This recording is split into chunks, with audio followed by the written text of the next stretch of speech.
Assalamualaikum warahmatullahi wabarakatuh. Saya Rameta, NIM 200029014 dari Prodi Ilmu Kesehatan Masyarakat, Fakultas Kesehatan Masyarakat, Universitas Ahmad Dahlan. Di sini saya akan mereview film yang berjudul Sang Pencerah. Film ini disutradarai oleh Hanung Bramantyo pada tahun 2010, mengangkat sebuah kisah dari sosok tokoh pembaharu Islam di Indonesia, yaitu Kiai Haji Ahmad Dahlan. Kisah ini dimulai dari lahirnya seorang anak laki-laki keturunan dari Maulana Malik Ibrahim dan diberi nama Muhammad Darwis oleh ayahnya yang bernama Kiai Abu Bakar pada tanggal 1 Agustus 1868 di Kauman, Yogyakarta. Kauman ini merupakan salah satu kampung Islam terbesar di Yogyakarta dengan masjid besar sebagai pusat kegiatan agama. Pada saat itu, Islam terpengaruh oleh ajaran Syekh Siti Jenar yang meletakkan raja sebagai perwujudan Tuhan, dan masyarakat meyakini titah raja adalah sabda Tuhan, sehingga syariat Islam bergeser ke arah tahayul dan mistik. Seiring berjalannya waktu, Muhammad Darwis tumbuh dewasa dan sudah resah dengan kehidupan masyarakat, terutama yang beragama Islam.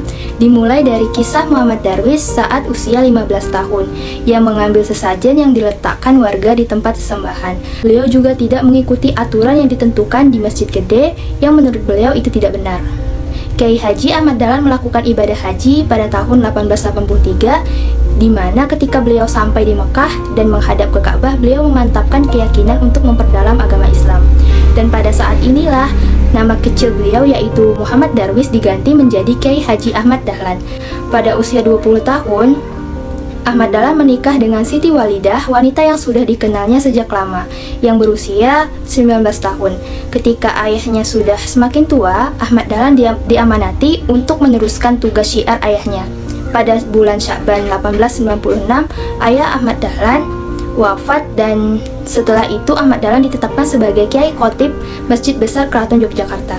Kiai Haji Ahmad Dahlan membuka pengajian Langgar Kidul menjadi tempat saksi bisu dalam Kiai Haji Ahmad Dahlan memberikan ilmunya dengan sistem terbuka dengan diskusi. Pada suatu hari, Kiai Haji Ahmad Dahlan ingin menunaikan sholat, tetapi saat beliau masuk ke masjidnya, beliau melihat arah kiblat pada masjid itu salah, lalu mendiskusikan dengan para kiai. Namun lagi-lagi itu tidak mendapatkan persetujuan dari penghulu Masjid Gede, karena mereka berkeyakinan apa yang mereka lakukan itu sudah benar. Pada bulan Ramadan 1890, banyak kaum muda yang memilih melaksanakan ibadah sholat tarawih di Langgar Kidul daripada di Masjid Gede Kauman. Hal ini membuat marah penghulu dari Masjid Gede. Penghulu Masjid Gede menghancurkan Langgar Kidul milik Kiai Haji Ahmad Dahlan, sehingga membuat beliau terpuruk dan merasa tidak nyaman dengan lingkungan tersebut dan berkeinginan untuk meninggalkan Yogyakarta. Namun kakak dan bibi Kiai Haji Ahmad Dahlan meyakinkan beliau kalau langgar tersebut bisa dibangun dan beliau dapat berdakwah lagi. Kemudian beliau juga berangkat haji kembali pada tahun 1903 bersama Siraj. Setelah kepulangan beliau memutuskan untuk mundur menjadi khatib Masjid Gede dan bergabung dengan Budi Utomo. Kemudian juga mengajar di sekolah pelajaran agama Islam di Kwek School milik Belanda. Kemudian langgar dibangun lagi. Dengan semangat amar ma'ruf nahi mungkar, beliau mulai membuat sekolah yang diberi nama Madrasah Ibtidaiyah Diniyah dengan menggunakan kursi dan meja, dibantu dengan 5 murid setianya. Kiai Haji Ahmad Dahlan kemudian mengadakan perkumpulan untuk membentuk organisasi. Organisasi ini diberi nama Muhammadiyah atas usulan dari sang ibu. Muhammadiyah ini didirikan atas berlandaskan surah Ali Imran ayat 104. Beliau berharap bahwa Muhammadiyah nantinya untuk kepentingan umat, bukan untuk kepentingan pribadi. Setelah itu beliau juga mengirimkan surat perizinan kepada Sultan, pemerintah Belanda, dan penghulu Masjid Gede. Kiai Haji Ahmad Dahlan mendapatkan pesan dari Sri Sultan Hamengkubuwono VII bahwa perkumpulan Muhammadiyah jangan sampai mengecilkan kedudukan masjid besar dan jangan sampai ada perselisihan tentang keyakinan agama pada umat. Kiai Haji Ahmad Dahlan menjelaskan bahwa Muhammadiyah ini bukanlah agama dan tidak ada maksud untuk menyebarkan keyakinan agama sendiri. Kiai Haji Ahmad Dahlan melakukan pendekatan dan penjelasan yang akhirnya mendapatkan izin.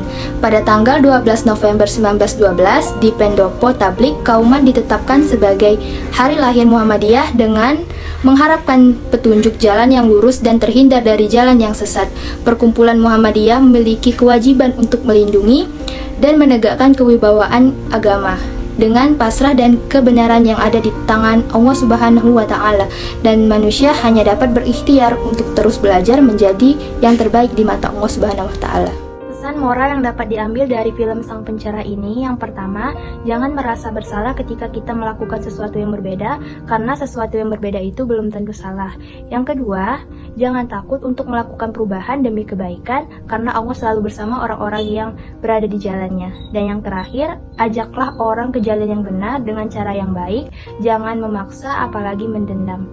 Penilaian saya terhadap film Sang Pencerah ini, peran pemain sangat mendalami peran sehingga para penonton dapat masuk ke dalam cerita tersebut.